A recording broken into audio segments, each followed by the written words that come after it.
오늘 연예계 최대 화두 배우 유아인의 복귀설이 다시 수면 위로 올라왔습니다. 마약류 상습 투약 혐의로 활동을 중단한 지 벌써 3년. 그런데 최근 그의 행보를 두고 시끄러운 논란이 일고 있습니다. 핵심은 두 가지입니다. 오랜 기간 몸담았던 소속사와의 계약 종료, 그리고 새로운 소속사와의 초대형 계약설입니다.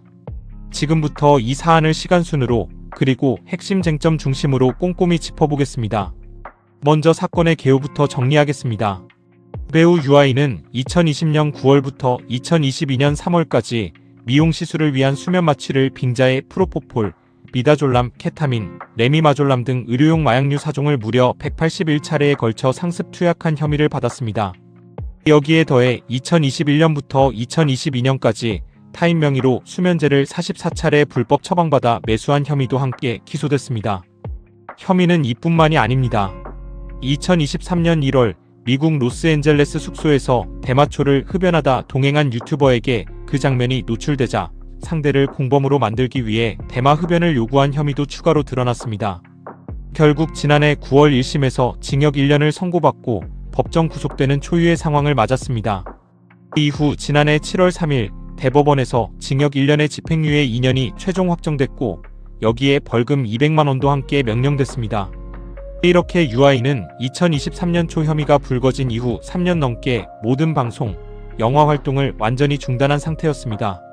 참고로 2심 선고 이전 검찰은 지난 7월 24일 마약 상습 투약 혐의로 유아인에게 징역 4년을 구형한 바 있어 실제 확정된 형량과는 상당한 차이를 보였습니다. 여기서 주목할 점이 하나 있습니다. 바로 이 시점에서 소속사 이적설이 갑자기 불거졌다는 겁니다. 지난 6월 30일 유아인이 12년간 몸담았던 소속사 UAA 유나이티드 아티스트 에이전시와의 전속 계약이 종료됐다는 소식이 전해졌습니다. 그리고 같은 날 복수의 매체를 통해 유아인이 새로운 소속사로 이적을 조율 중이라는 보도가 나왔습니다.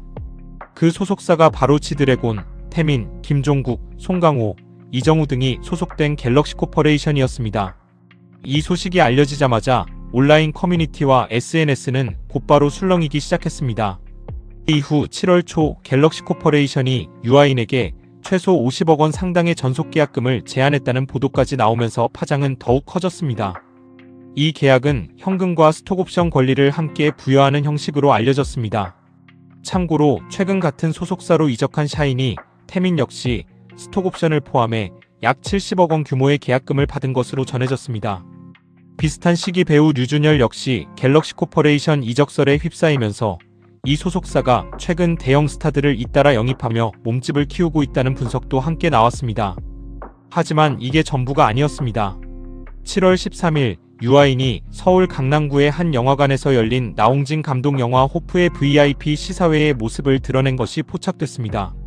당시 유아인은 검은색 옷차림에 볼캡을 눌러 쓴 채 시사회장을 찾았고 지인과 만나 환한 미소로 인사를 나누는 모습이 목격 영상에 담겼습니다. 특히 함께 있던 인물이 영화 파묘를 연출한 장재영 감독이었다는 사실이 알려지면서 복귀설과 더불어 장 감독의 신작 뱀피르 출연설까지 다시 고개를 들었습니다. 지난해 말에도 이미 유아인의 신작 합류 소식이 한 차례 전해졌지만 당시 소속사 측은 결정된 것은 없다며 선을 그은 바 있어 이번 시사회 참석이 더욱 주목받는 분위기입니다. 이제 이 사안을 둘러싼 핵심 쟁점들을 하나씩 깊이 있게 짚어보겠습니다. 첫 번째 쟁점은 법적으로 복귀가 가능한가 하는 부분입니다. 유아인은 현재 징역 1년 집행유예 2년 상태로 감옥에 수감된 것은 아니지만 여전히 형이 확정된 범죄자 신분을 유지하고 있습니다. 법조계에서는 집행유예 기간 중이라 하더라도 활동 자체를 법적으로 금지할 근거는 없다는 의견이 나옵니다. 다만 이는 어디까지나 법률적인 판단일 뿐 대중 정서와는 또 다른 차원의 문제라는 지적도 함께 제기되고 있습니다. 두 번째 쟁점은 자숙 기간이 충분했는가 하는 부분입니다. 혐의가 불거진 게 2023년 초였으니 아직 3년이 조금 넘은 시점입니다. 일부 네티즌들은 이 시점에서 벌써 대형 소속사와 초고액 계약을 논의하는 것 자체가 시기상조라는 반응을 보이고 있습니다. 반면 다른 한쪽에서는 이미 사법 절차가 모두 종료됐고 처벌도 다 받은 만큼 개인의 직업 활동을 막을 이유는 없다는 의견도 만만치 않습니다. 세 번째 쟁점은 업계에 관대한 문제입니다. 과거 배우 주지훈 역시 2009년 마약 투약 혐의로 기소돼 집행유예를 선고받았지만 군 복무를 마친 뒤 사실상 큰 공백 없이 2012년 곧바로 업계에 복귀한 전례가 있습니다. 일부 대중은 이런 선례를 근거로 유아인 역시 몇 년의 자숙만 거치면 다시 업계로 돌아올 수 있는 것 아니냐는 우려 섞인 시선을 보내고 있습니다. 동시에 마약 관련 범죄를 저지른 배우들에게 유독 영화와 드라마 업계가 관대한 것 아니냐는 구조적인 비판의 목소리도 함께 나오고 있습니다. 네 번째 쟁점은 계약금 규모 자체에 대한 반응입니다. 최소 50억 원이라는 액수가 알려지면서 이 정도의 거액을 마약 전과가 있는 배우에게 제시하는 것이 적절한가에 대한 논쟁도 뜨겁습니다. 기획사 입장에서는 유아인이 가진 연기력과 티켓 파워를 여전히 높게 평가하고 있다는 방증이라는 분석도 있습니다. 다섯 번째 쟁점은 공식 입장의 온도차입니다. 유아인 측과 갤럭시 코퍼레이션 측 모두 이 계약과 관련해 뚜렷한 공식 입장을 내놓지 않은 채 침묵을 지키고 있는 상황입니다. 앞서 장재영 감독 신작 참여설이 불거졌을 때도 관계자는 확정된 바 없다는 원론적인 답변만 내놓은 것으로 전해졌습니다. 이런 침묵이 오히려 복귀설에 더 무게를 싣고 있다는 시각도 있습니다. 여섯 번째 쟁점은 콘텐츠 소비자, 즉 시청자와 관객의 실제 선택 문제입니다. 아무리 계약이 성사되고 작품 출연이 확정되더라도 실제로 관객이 그 작품을 외면한다면 기획사 입장에서도 이는 상당한 리스크가 될 수 있습니다.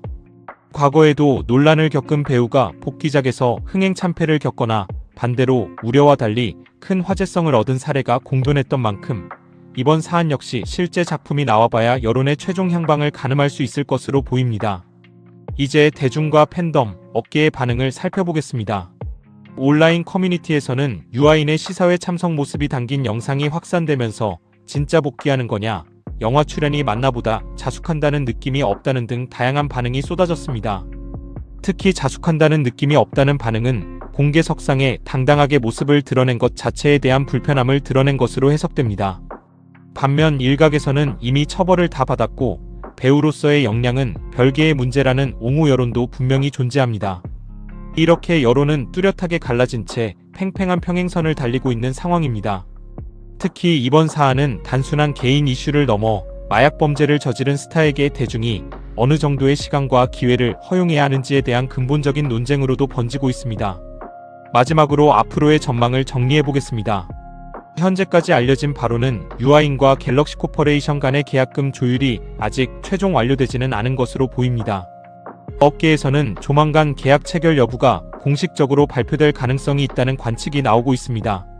만약 계약이 성사되고 실제 작품 출연까지 확정된다면 유아인은 혐의가 불거진 지 약 3년 만에 스크린으로 복귀하게 됩니다. 다만 대중 여론이 여전히 냉담한 만큼 실제 작품 공개 이후에도 상당한 논란이 이어질 가능성이 있어 보입니다. 이번 사안은 단순히 한 배우의 거취 문제를 넘어 마약 범죄를 저지른 스타들에게 업계가 얼마나 관대해야 하는가라는 근본적인 질문을 다시 던지고 있습니다. 지금까지 유아인의 복귀설을 둘러싼 논란을 정리해드렸습니다. 앞으로 계약 체결 여부와 실제 작품 출연 소식이 나오는 대로 후속 소식 계속 전해드리겠습니다. 여러분은 유아인의 복귀에 대해 어떻게 생각하시나요? 다음 영상에서 또 다른 이슈로 찾아오겠습니다.